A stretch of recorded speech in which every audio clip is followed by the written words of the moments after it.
Assalamualaikum warahmatullahi wabarakatuh. Perkenalkan, nama saya Wahyudi Hamzah. Nomor induk mahasiswa 2022 MM 13828, kelas 18 MSDM 1. Baik, saya akan mempresentasikan mata kuliah manajemen modal manusia, di mana dosen pengampunya adalah Bapak Dr. Laude Amijaya Kamaluddin, MADM KP. Baik, saya mulai. Manajemen modal manusia. Manajemen modal manusia adalah proses mengelola sumber daya manusia dalam organisasi untuk mencapai tujuan bisnis dengan efektivitas dan efisiensi yang optimal. Manajemen modal manusia mencakup perencanaan, perekrutan, pelatihan, pengembangan, dan pengelolaan karyawan untuk memaksimalkan produktivitas dan kinerja organisasi. Peranan manajemen modal manusia. 1. Meningkatkan kinerja.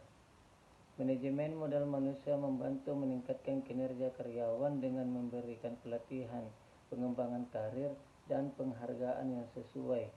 2. Meningkatkan kepuasan kerja dengan menciptakan lingkungan kerja yang positif dan memberikan kesempatan bagi karyawan untuk berkembang. Manajemen modal manusia dapat meningkatkan kepuasan kerja. 3. Meningkatkan kolaborasi. Manajemen modal manusia juga berperan dalam membangun tim yang solid dan meningkatkan kolaborasi antar karyawan. Menarik modal manusia yang berkualitas. 1. Penyusunan job description.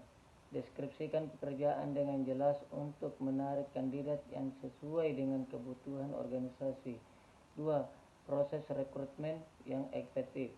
Lakukan seleksi dan wawancara secara hati-hati untuk memastikan hanya kandidat berkualitas yang diterima.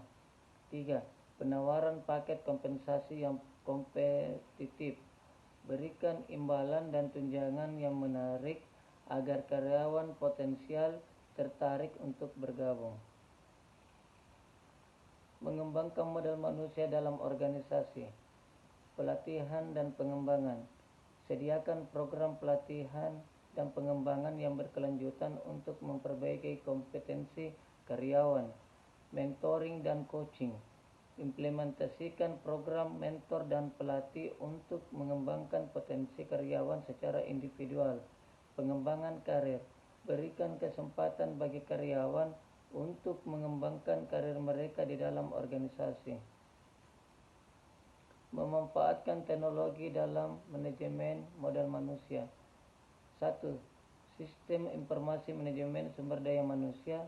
Gunakan software HighRisk untuk mengelola data karyawan, gaji, absensi, dan evaluasi kinerja. 2. Pelatihan online. Manfaatkan platform e-learning untuk menyediakan pelatihan yang dapat diakses kapan saja dan di mana saja. 3. Penggunaan AI dalam seleksi karyawan. Gunakan kecerdasan buatan untuk membantu proses seleksi karyawan yang lebih efisien dan akurat. Pentingnya evaluasi manajemen modal manusia. Menilai kinerja karyawan. Evaluasi kinerja membantu mengidentifikasi kekuatan dan kelemahan karyawan untuk meningkatkan performa mereka. Mengukur efektivitas kebijakan dan praktik. Evaluasi manajemen modal manusia membantu memastikan kebijakan dan praktik yang dilaksanakan berdampak positif bagi organisasi. Mendorong inovasi dan perubahan. Evaluasi memungkinkan identifikasi area yang memerlukan perbaikan dan mendorong inovasi di dalam organisasi. Kesimpulan dan saran. Manajemen manusia adalah kunci kesuksesan organisasi dalam mencapai tujuan bisnisnya. Dengan menerapkan strategi yang tepat, organisasi dapat mengembangkan potensi karyawan dan menciptakan lingkungan kerja yang produktif dan harmonis. Sekian presentasi untuk kali ini. Lebih dan kurangnya mohon dimaafkan. Assalamualaikum warahmatullahi wabarakatuh. Terima kasih.